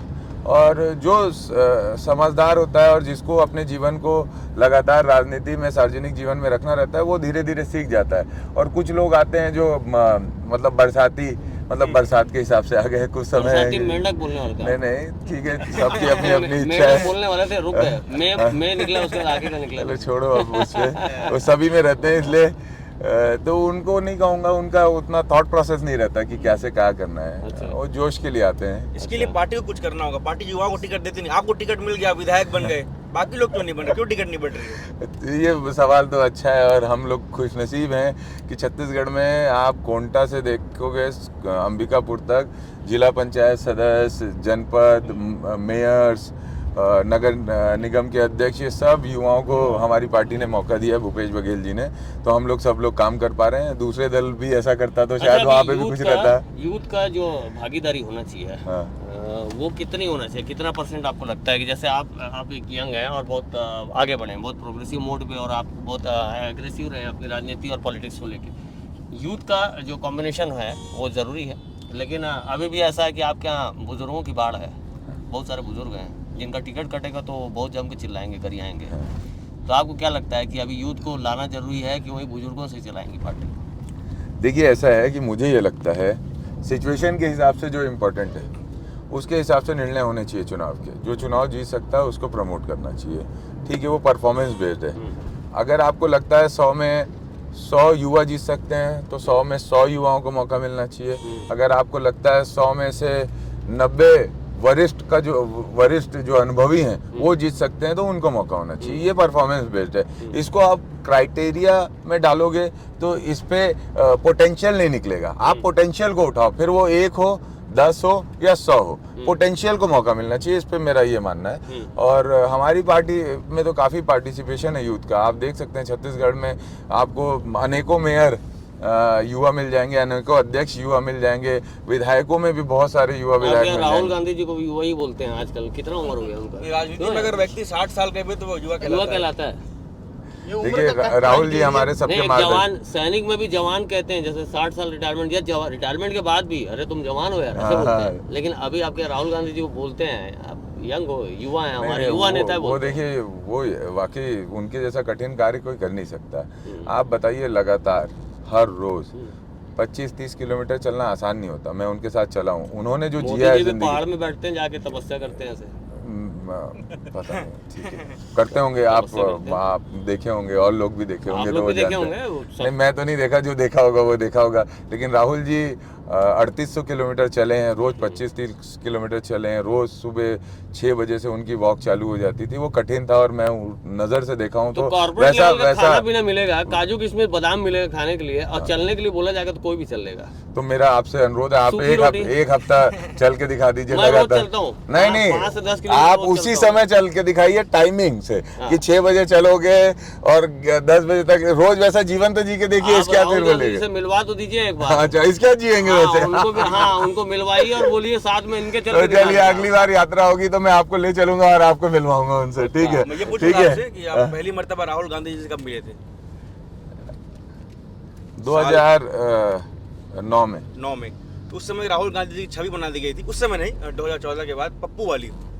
अभी आप उनके साथ रहे हैं, भारत जोड़ो यात्रा में घूमे, तो अभी क्या लगता है वो छवि सुधरी है उनकी? देखो ऐसा है कि राहुल जी जो उस समय बातें कहते थे, आज भी वो उनका जीवन राजनीतिक दृष्टिकोण वही है। देखो राहुल जी सच है, इसलिए वो है ना, कभी पलट के उन्होंने जवाब नहीं दिया। लोगों ने अलग अलग तरीके से नैरेटिव क्रिएट करने की कोशिश की, पॉलिटिकल नैरेटिव क्रिएट किए गए, लेकिन वो अपने कामों से जवाब देते हैं। वो आरोप प्रत्यारोप की राजनीति वाला उनका दृष्टिकोण नहीं है। वो चाहते हैं समाज में सुधार हो, भारत आगे बढ़े, लोगों को अधिकार मिले, मूल निवासियों का सम्मान हो, युवाओं को अवसर हो। और जो राजनीतिक दृष्टिकोण है जो केवल चुनाव को बेस करके किया जाता है, उसकी जगह लोगों के ग्रोथ को बेस करके किया जाए, वो उनका दृष्टिकोण है। और वो उसके साथ खड़े रहते थे। पहले भी ये हम लोगों को समझाते थे, हम उसके बाद भी मिलते रहे तो यही समझाते थे, और आज भी वो यही कहते हैं। झीरम घाटी हमले को करीब से देखे हो आप, जी है ना? उस हमले में क्या हुआ था? आपके बहुत से लोग शहीद हुए थे और जवान भी शहीद हुए थे, और वो एक दर्दनाक हमला था। आप गाड़ी में थे पीछे, कैसे बचे थे, क्या हुआ था पूरी बात? देखिए ऐसा है कि झीरम घाटी की जो घटना थी, मैं कठिन समय था वो, मतलब अचानक से सब कुछ चला गया जीवन से, ऐसा लगा। और समझ ही नहीं आया कि कब क्या कैसे हो गया। हम लोग जा रहे थे, विद्याचरण शुक्ला जी की गाड़ी मेरी गाड़ी के आगे चल रही थी, मैं गाड़ी ड्राइव कर रहा था। उतने में एक टर्न में हम, मतलब विद्या भैया की गाड़ी दिखना थोड़ी बंद हुई, क्योंकि हम लोग टर्निंग में आ गए थे, जंगल था, पहाड़ी थी। एक टर्न मैंने ऐसे की तो थोड़ी दूर आगे बढ़ा तो देखा एक पेड़ गिरा धम से, हमारे सामने ही गिरा वो। और इसके बाद कुछ लोग वहाँ खड़े हुए थे। मेरे साथी जो अभी यूथ कांग्रेस के अध्यक्ष हैं आकाश शर्मा जी, वो यहाँ बाजू वाली सीट में बैठे हुए थे, मैं ड्राइव कर रहा था गाड़ी। मैं उस समय निशाई में था। तो आकाश ने कहा कि भैया गोली चलने की आवाज़ आ रही है। तो मैं गाड़ी की ब्रेक लगाया, मैंने रुका, तो उतने में फिर आकाश ने और पीछे के लोगों ने बोला कि गोली चलने की आवाज़ आ रही। तो हम यू टर्न किए, क्योंकि सामने तो एक वो एम्बुश हो गया था सामने। एम्बुश हो गया था और वहाँ पे एक ट्रक भी खड़ी थी जो बहुत ऐसे मोड़ने की कोशिश कर रही थी वो ट्रक, और बहुत स्पीड में वो ऐसा डरा हुआ दिख रहा था उसका जो ड्राइवर है या उसके एक जन दिख रहा था उसमें। तो फिर हम भी गाड़ी पलटा के आगे पीछे रुक गए। जो जा रहा था हम उनको बोल रहे थे उधर मत जाइए, जो भी हमको क्रॉस करके जा रहा था वो वापस भागते हुए आ रहा था। हम फिर थोड़ा और आगे जाके पुलिस के कुछ जवान दिखे, हमने बोला कि भाई वहाँ पे ऐसा हो रहा है आप चलिए। वो भी हमारे साथ थोड़ी दूर तक गए, जैसे ही एम्बुश देखा वो भी यू टर्न करके वापस भागे। पुलिस की जिप्सी थी वो भी वापस भागी, तो हम भी पुलिस की जिप्सी के पीछे पीछे आके वहाँ जो थाना था वहाँ थाने में हम लोग रुके। थाने में बताए, थाने में तो पहले गेट बंद था, ऐसा कंफर्टेबल एंट्री नहीं थी कि थाने में घुस जाओ आप बोल दो अपनी बात। बड़ी मुश्किल से मशक्क़त से थाने के अंदर गए, वहाँ हमने अपनी बात रखी, बताया कि ये हो रहा है। तो कोई सुनने जानने वाला नहीं था, कोई एक्शन लेने वाला नहीं था, कोई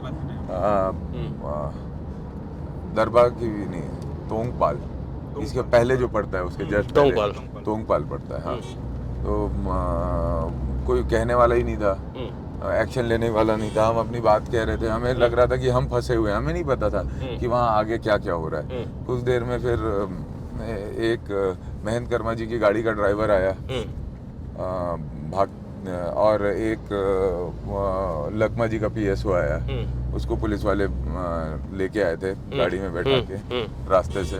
तो उनसे बात की तो बताया वहाँ सब कुछ खत्म हो गया है, नक्सली गोली चला रहे हैं, ऐसा हो रहा है वैसा हो रहा है। तब हमको जाके पता चला कि इतनी बड़ी घटना हो गई, और वो रात नहीं कट रही थी, मतलब हर सेकंड लग रहा था कि क्या हो रहा होगा, क्या हो गया होगा। हम लोग वहीं पे शरणार्थी बन के वहाँ के स्थानीय लोगों से रिक्वेस्ट की। कवासी लकमा जी उस हमले में बाल बचे थे, और जैसे कि थाना पहुंचे थे उसके बाद में एक वीडियो आया था जिसमें चरणदास महन जी कवासी लकमा जी को काफ़ी डांट रहे थे। देखिए ऐसा है कि वो आपके लहजे में डांटना होगा, और हम लोग जो चरणदास महन जी को जानते हैं बहुत करीब से, तो वो ऐसे प्यार से ही बात करते हैं। उनके वो स्टाइल ऑफ डिस्कशन ये है, आप अभी भी उनसे जाके मिलेंगे तो ऐसे ही उनका मतलब वो प्यार दिखाने का तरीका ही ऐसे ही है। वो ऐसे ही पूछते हैं और जी क्या हाल है, तो मतलब वो नॉर्मल है, उसमें कोई नक्सलवाद का जो नासूर है उसको आप लोग जब विपक्ष में थे तो कहते थे कि आप सरकार में हमें लाइए, हम नेस्तो नाबूद कर देंगे। अभी आप लोग सत्ता में हैं, अभी अमित शाह जी आके बोल के गए कि हमारे सरकार में आते ही यहाँ पर कुछ दिनों में नक्सलवाद सफाया हो जाएगा। आज तो ऐसा लगता है कि अब नक्सलवाद एक समस्या नहीं रहेगी, नक्सलवाद एक मुद्दा हो गया है जिसको सामने रखना है, और सामने रखने के बाद उसको फिर चुनाव के लिए उसका उपयोग करना है। हाँ, मैं आपकी बात को सोचकर, चूंकि मैं तो बहुत छोटा हूँ, मैं अमित शाह जी से तो सवाल नहीं कर सकता, लेकिन भारतीय जनता पार्टी के लोगों से करना चाहूँगा कि भारतीय जनता पार्टी केंद्र में सरकार में, पूरी सेंट्रल एजेंसीज उनके कंट्रोल में है, पूरी आर्मी उनके पास है।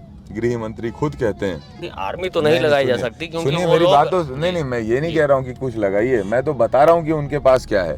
ठीक है, अमित शाह जी खुद कहते हैं, गृह मंत्री जी, कि उनको सरकार में ला दो, वो 2 महीने में, 1 महीने में या घंटों में, पता नहीं कितने देर में वो ख़त्म कर देंगे। तो कर दो भाई, लोगों की मदद कर दो। क्या ये वो है क्या, अदला बदली क्या कि तुम मुझे ये दोगे तभी मैं ये दूंगा, नहीं तो नहीं दूंगा, नहीं तो मरो। ये क्या थॉट प्रोसेस है? एक्चुअली समस्या देश में यही है, जो आपके सामने भारतीय जनता पार्टी ये चाहती है कि जनता आए, उनके सामने गिड़गिड़ाए, उनके पैरों पे गिरे, और इसके बाद वो उनको प्रसाद दे, उनको मदद करे। जो राहुल जी कहते हैं कि प्रसाद कल्चर जो ला रहे हैं, जो उनके सामने गिड़गिड़ाएगा, जो उनको ये वादे करेगा कि हम तुम्हारी आइडियोलॉजी को मानेंगे, तुम जो बोल रहे हो उसको सच मानेंगे, उसको वो मदद करेंगे, बाकी सबको हरास करेंगे। प्रसाद आप लोग भी दे रहे हो ऐसा नहीं लग रहा है, क्योंकि क्या है, जैसे आजकल हर कोई व्यक्ति ना कुछ छोटी सी समस्या रहती है, नाली की रहती है सपोज, तो वो बोल देते हैं नाली में फंड नहीं दिया होगा मोदी, इसलिए नहीं बन पाई। आपकी सड़क की समस्या रहती है, आसपास की सड़क के लिए, तो उसको सीधा मोदी से बोल देते हैं कि मोदी ने पैसा नहीं दिया होगा इसलिए नहीं बन पाई। आपके लीडर बोल देते हैं, या आपके विपक्ष, मतलब जो भाजपा का विपक्षी दल है वो बोल देता है। लेकिन ये बात है कि पार्षद चुने क्यों जाते हैं? पार्षद नाली सड़क बनवाने के लिए, अपने वार्ड के लिए। महापौर चुने क्यों जाते हैं? अपने क्षेत्र के नगरीय निकाय को, तंत्र को कंट्रोल करने के लिए। विधायक चुने क्यों जाते हैं? ताकि वो अपने विधानसभा क्षेत्र के लिए जो उसके दायरों में रहकर काम किया जा सके वो किया जा सके। एक मुख्यमंत्री क्यों चुना जाता है? अपने स्टेट की जो समस्या है उसके लिए गंभीरता के साथ काम करे। आपको जैसे नक्सलवाद पे बात आई तो अभी फोर्स दी जा रही है, सीआरपीएफ, बीएसएफ काम कर रही है, स्टेट पुलिस भी काम कर रही है, सीए भी काम कर रही है, इस तरह से ये फोर्सेस काम कर रही हैं। लेकिन एक इच्छा शक्ति ऐसी कि खदेड़ते हुए हमारी भी फोर्स उनके साथ में, समस्या सबकी है नक्सलवाद, तो इसके लिए एक मुख्यमंत्री के हाथ में उसके स्टेट की समस्या सर्वोपरि होनी चाहिए, और ये नक्सलवाद स्टेट की सबसे बड़ी समस्या है। क्या कहेंगे? देखिए ऐसा है, जितनी भी सरकार, जो भी व्यवस्था है ना, ये एक सिस्टम है जिसमें आपकी president office, PMO office, Rajya Sabha, Lok Sabha, उसके बाद विधानसभा, सीएमओ, उसके बाद नगर निगम में शहर की सरकार, स्थानीय सरकार, ये सारे लोग मिलकर काम करते हैं। एक्चुअली प्रोसेस जो है ना, इसमें सब लोगों का रोल है। अगर हम ये कह दें कि किसी एक समस्या को एक पार्षद खत्म कर सकता है, या किसी एक समस्या को एक मंत्री खत्म कर सकता है, या उसके ज्यूरिडिक्शन में ही सब कंट्रोल है, तो ये नहीं है। लोकतंत्र में और संविधान में सबके अपने अपने अधिकार है। हम लोगों को अगर व्यापक रूप से चेंजेस लाने हैं तो एक दिशा में काम करने की जरूरत है, एक थॉट प्रोसेस में काम करने की जरूरत है। जो भारतीय जनता पार्टी की केंद्र की सरकार की समस्या है वो ये है कि वो जो चाहते हैं उसमें वो चाहते हैं कि आप वैसे ही खड़े हो रहो, दूसरे जो चाहते हैं उसमें उनको नहीं कहना। आपको मैं उसकी एग्जांपल बताता हूँ। हम प्रधानमंत्री आवास योजना की बात करते हैं। जब प्रधानमंत्री आवास योजना इंदिरा आवास के नाम से जाना जाता था, तो उस समय 85% ग्रांट जो पैसा रहता था वो केंद्र सरकार से आता था, 90% पैसा केंद्र सरकार से आता था, 10% स्टेट गवर्नमेंट अपना ग्रांट देती थी। अब क्या है कि आप 60% स्टेट देगा, 60% नेशनल देगा, 40% स्टेट को देना है। ये पॉलिसी इस तरीके से बनाते हैं जिसमें स्टेट का भी पैसा कहाँ खर्च होगा उसकी नीति भी वही बनाते हैं, बिना स्टेट की जनता के भावनाओं को समझे। ठीक है, तो यहाँ समस्या है। लेकिन हमने देखो, हमने क्या किया, हम प्रधानमंत्री आवास योजना में हमने लोगों को पट्टे दिए, जो जहाँ रह सकता था वहाँ पे उसको पट्टा दे दिया, मोर जमीन मोर मकान का अधिकार दे दिया। और इसके बाद जो सर्वेक्षण 2009 से पेंडिंग है स्टेट का, आज भी आपके पास ऐसी समस्या आती होगी, हमारे पास भी आती है कि बीपीएल सूची में नाम नहीं है तो एडमिशन नहीं हो सकता, बीपीएल सूची में नाम नहीं है तो राशन कार्ड नहीं बन सकता, बीपीएल सूची में नाम नहीं है तो उनको प्रोजेक्ट मतलब वृद्धा पेंशन नहीं मिल सकती। ये जो समस्या है इसका समाधान अगर पूरे देश में पहली बार कोई सरकार करने जा रही है तो स्टेट गवर्नमेंट करने जा रही है, जो सेंसेक्स सर्वे करवा रही है, जिसमें जितने बीपीएल धारी रहेंगे उसका सर्वेक्षण हो जाएगा, ताकि जितनी भी योजनाओं का लाभ नहीं मिल पा रहा है उनको, क्योंकि केंद्र सरकार ने तो सर्वे करवाया नहीं, वो लाभ अभी उनको मिल पाए। तो ये हम कर रहे हैं। ऐसे बहुत सारी चीजें हम करते हैं, और वो किसी बात पे उनकी जिस पे इच्छा रहती है उस पे वो सहयोग करते हैं, जिस पे नहीं रहती है नहीं करते हैं। अच्छा पूछो, भूपेश बघेल जी के टक्कर का नेता किसको मानते हैं भाजपा में? किसी में दम नहीं है। हाँ? किसी में दम नहीं है। क्यों, तुमको लग रहा है ये बोल रहे हो? कोई तो होगा ऐसा, कोई तो प्रदेश में तो नहीं है। देश में कौन है? देश के बारे में अब बोलने अमित शाह को लड़वा दोगे क्या? प्रदेश में कोई नहीं है। भूपेश बघेल जी जबरदस्त लीडर है। Actually he is a leader. अच्छा, जो लीडर की परिभाषा होती है ना, वो मैंने उनमें देखी है। अच्छा, कांग्रेस में मतलब सेकंड इन कमांड कौन है? कहाँ पे? स्टेट में? स्टेट में सभी लोग हैं, सब साथ में है। पार्टी हमारी एक नाम नहीं, कोई एक नाम नहीं, पार्टी एक नाम से नहीं चलती। हमारी पार्टी के सम्मानित अध्यक्ष जी हैं, हमारी प्रभारी जी तो ले रहे हैं ना, भूपेश बघेल जी के अलावा कोई नहीं है। वो हमारे मुख्यमंत्री है, सुपर कमांड है वो मुख्यमंत्री, जनता ने चुना है उनको, मुख्यमंत्री है। ठीक है, मुख्यमंत्री मैं भी, हमारे भी है। मेरा कहने का मतलब है एक नाम आप ले रहे हैं मुख्यमंत्री के कैंडिडेट के नाते। हाँ, तो एक आध नाम और भी तो रखते हैं ना। हमारे एक्स्ट्रा प्लेयर, क्रिकेट की टीम में एक्स्ट्रा प्लेयर भी होते हैं। नहीं, मैं देखिए, और कभी कभी क्रिकेट के खेल में अप्स एंड डाउन्स भी होते हैं। मतलब जैसे रैना को अगर चौथे पांचवे में खिला रहे हो, रैना कभी ओपनिंग भी कर लेते हैं। क्रिकेट के मैच में एक्चुअली पूरी टीम खेलती है और एक कप्तान होता है। कप्तान का नाम मैंने बता दिया। टीम है, हाँ वही बता। कप्तान पांचवें नंबर पे भी उतरता है। हाँ, तो कप्तान का मैंने बता दिया। कप्तान हमारे भूपेश बघेल जी हैं, और जो उनकी टीम है उनका मंत्रिमंडल है, जो 11 जो टीम होनी चाहिए एक्स्ट्रा प्लेयर में भी मंत्रिमंडल है, और हमारे पीसीसी प्रेसिडेंट है, ये सारे लोग हैं, पूरी उनकी टीम है। वो कप्तान है, चला रहे हैं, वो जिता रहे हैं छत्तीसगढ़ कांग्रेस को लगातार। अच्छा, टीएस बाबा जी को मान लीजिए केंद्रीय कमान कह देती है कि यही आप मुख्यमंत्री का चेहरा रहेंगे, मान लीजिए एक ऐसी फर्ज करिए बात, क्या कैसा फिर क्या होगा, ऑपरेंडी क्या होगी फिर? देखिए मैं बहुत छोटा सा कार्य करता हूँ, बचाव कर रहे हो। ये बाउंसर से बचने का तरीका है बॉस।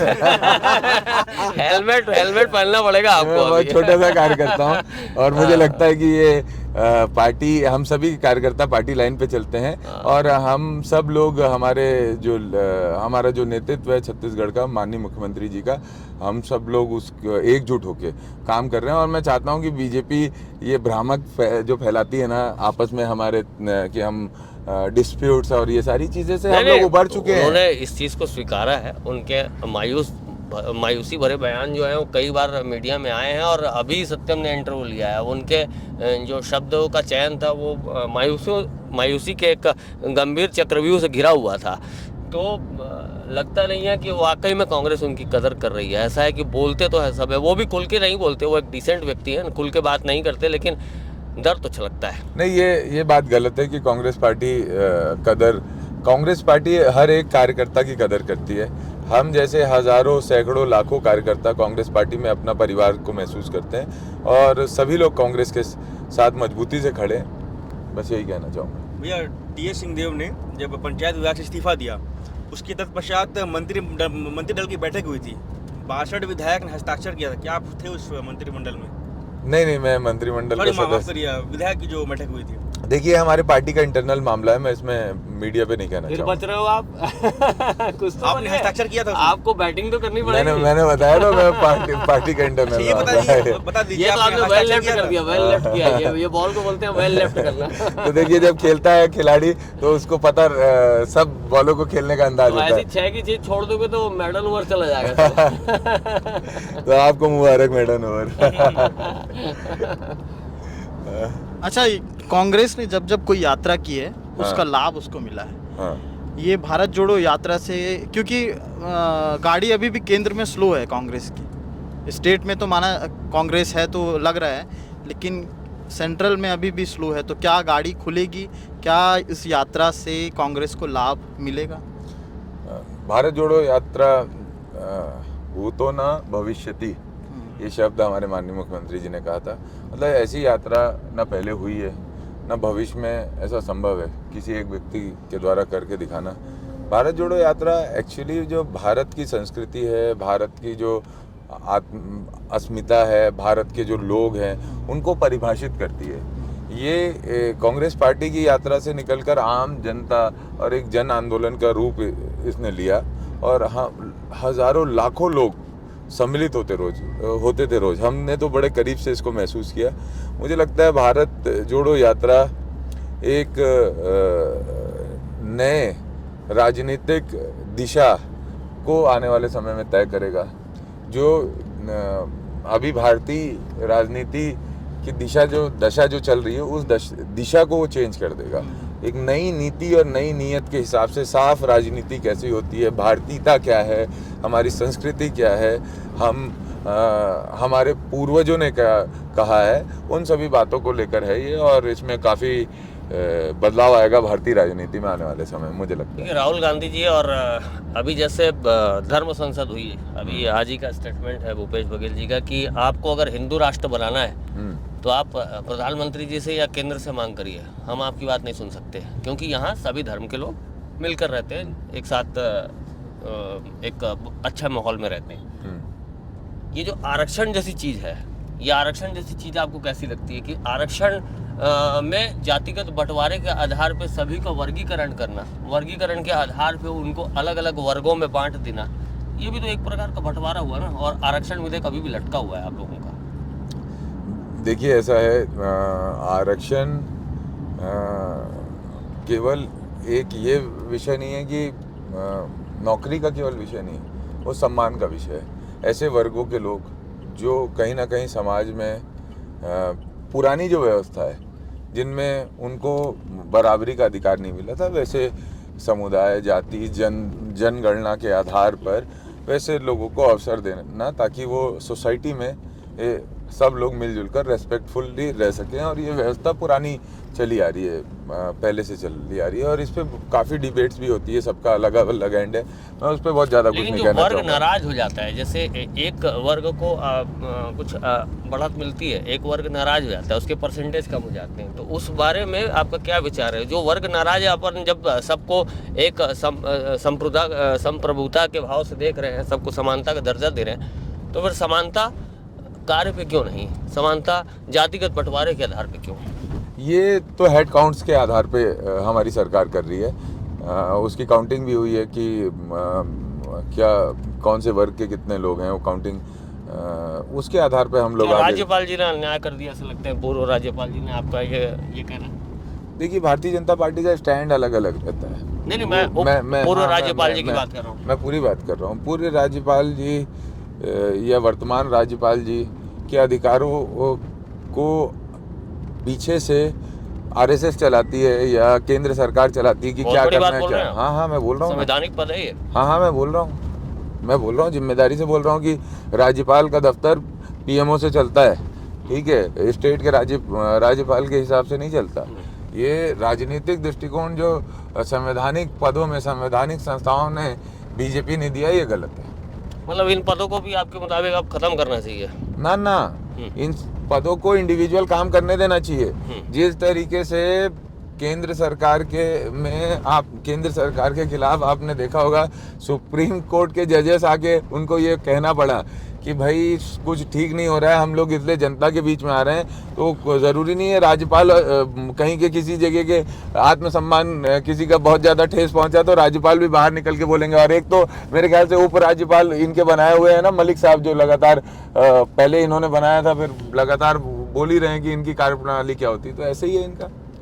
देखिए, जुडिशरी सिस्टम हो, जज हो या फिर कोई जनता हो, जब तक आपके फेवर में, आप लोगों के फेवर में कोई बातें होती है, उस बात को प्रमुखता से रखते हैं, लेकिन जैसे ही विरोध की बात आती है तो आप लोग बोलते हैं सब बिक गया है, सबको खरीद लिया गया है, ईवीएम जहां आपको सपोर्ट करे वहां आपकी जीत हो गई, लेकिन ईवीएम जहां पर है और आप लोग हार गए तो बोले नहीं हैक हो गया ईवीएम। तो ये परिस्थितियाँ, ये जो दोहरा मापदंड है, ये क्यों?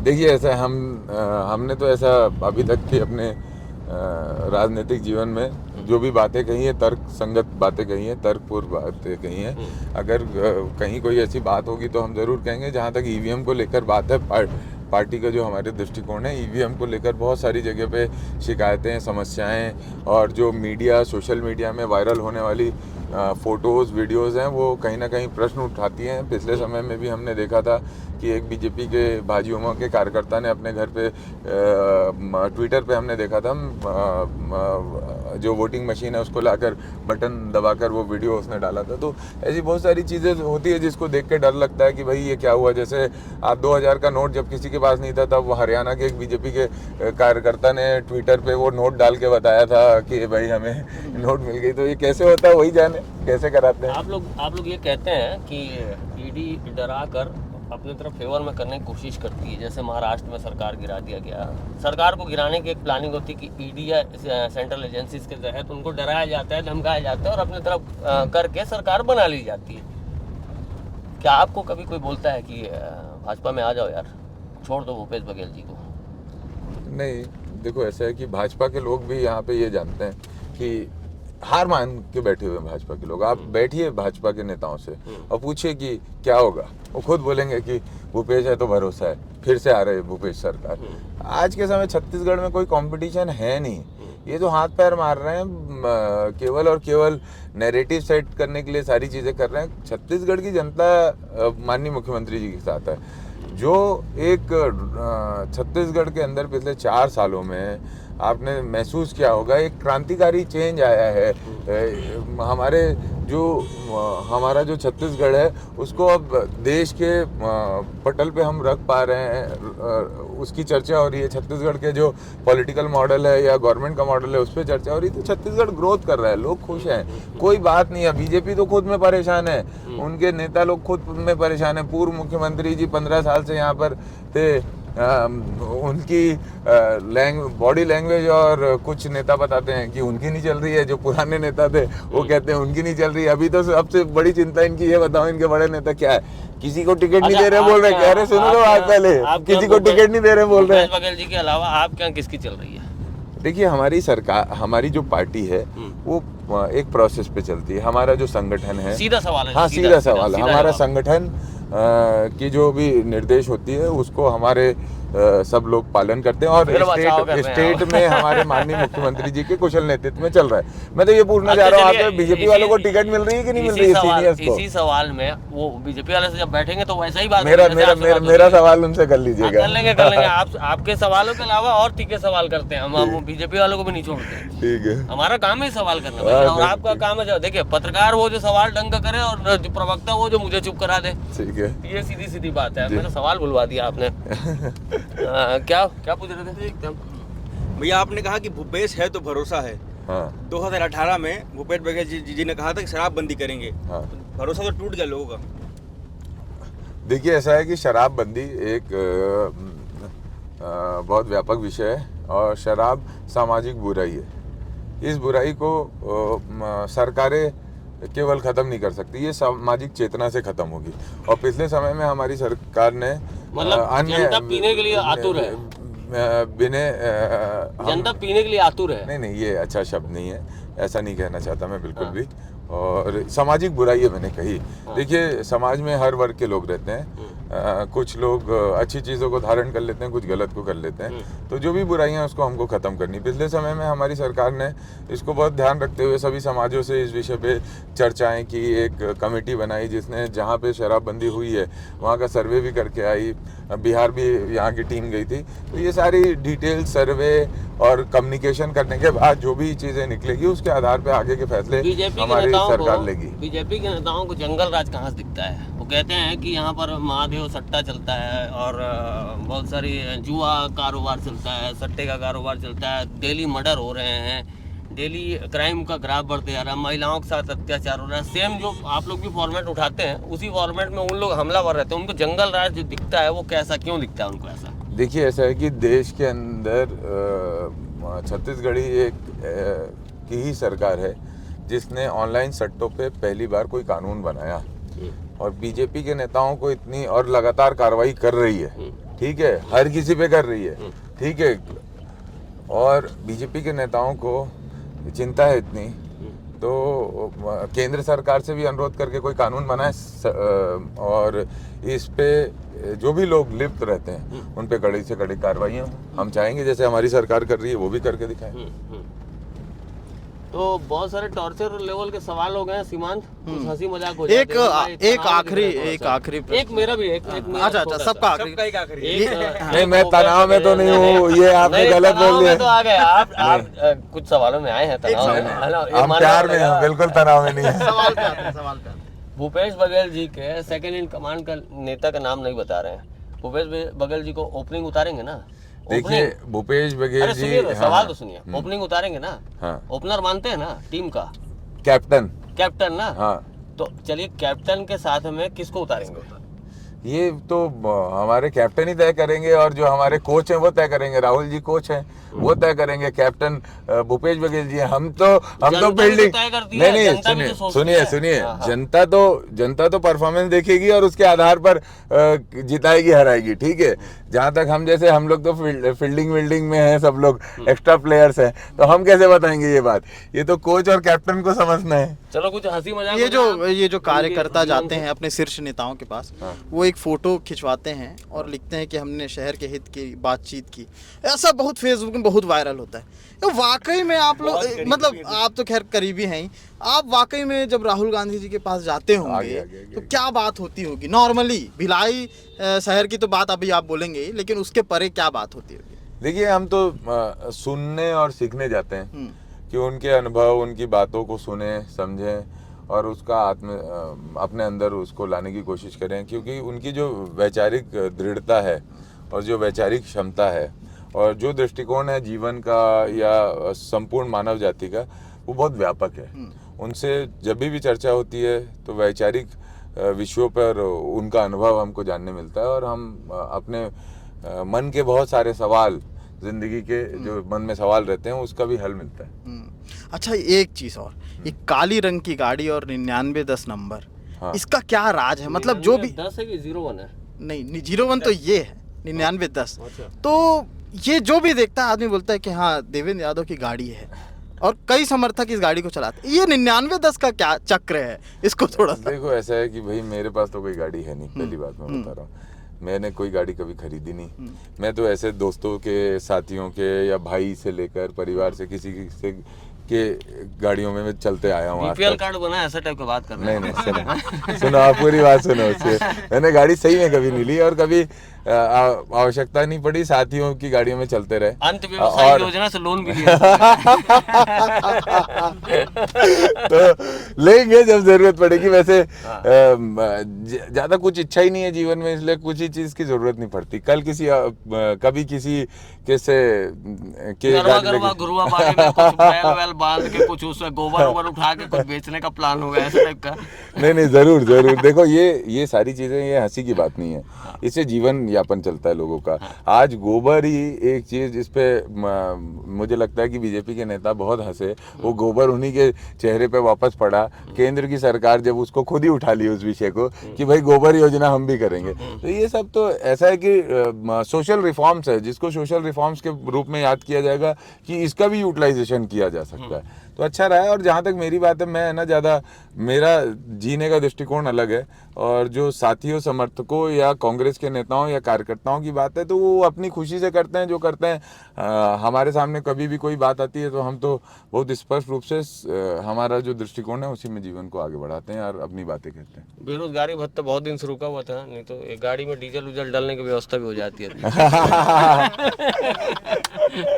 ऐसे ही चलता है, ऐसी जुगाड़ में जिंदगी है। ये देवेंद्र यादव है, कुछ पर्सनल कुछ बातें करना चाहें? जो आप कुछ गाना वाना गाते हैं? गाना ऐसा आपको टेंशन फ्री करके भेजते हैं यहाँ से? नहीं, बिल्कुल मैं टेंशन फ्री हूँ, और गाना गाएंगे कभी तुम किसी मंच में साथ में गाएंगे। अभी तो ठीक है। तो ये इस प्रकार से केवल गाएंगे कि नाचेंगे भी आपके साथ। पिच पर नेता देवेंद्र यादव बहुत सरल, मिलनसार और बहुत अच्छे शख्सियत के धनी व्यक्ति हैं। कड़े सवालों से घबराते नहीं हैं, मैं ये साफ तौर पर कह रहा हूँ। उन्होंने, हालांकि मजाक की बात थी, इन्होंने कहा, मैंने कहा था कि कड़े सवालों से घबराया नहीं, इन्होंने जवाब दिया है, हर सवाल का जवाब दिया है। मैं चाहता हूँ, और हमारी सारी टीम चाहती है कि इसी तरह से तरक्की के पायदान पे आगे बढ़े। भगवान इनको बहुत तरक्की दे, और आगे भविष्य में कांग्रेस की सरकार आएगी या भाजपा की आएगी, ये तो आप जनता के हाथ में है, जनार्दन जनता है, तो ये देखने वाली बात होगी। लेकिन अभी इनको जाने देते हैं, छोड़ देना। ठीक है, चलिए, आपको आज ये क्रिकेट के मैदान से आपको आज विनर घोषित करते हुए, नहीं, आप जाइए, आपको हमारी राम। सामाजिक जीवन, राजनीतिक जीवन में भी विनर बनिए। हमारे सारे लोगों की शुभकामनाएं। क्यों? बहुत धन्यवाद। बिल्कुल, थैंक यू, बहुत मजा आया। और युवा है और देवेंद्र यादव छत्तीसगढ़ को मिले। हाँ जी, ये मैं भी चाहता हूँ कि और लोगों को। बहुत शुक्रिया। ये बातचीत आपको अगर अच्छी लग रही होगी तो इसको आगे बढ़ाइएगा। अगर हमारी बातचीत में आपकी कोई राय हो, कीमती राय आपकी, कमेंट बॉक्स आपका है, उसके नीचे रखिए। केपी न्यूज़ को सब्सक्राइब करना ना भूलें। धन्यवाद।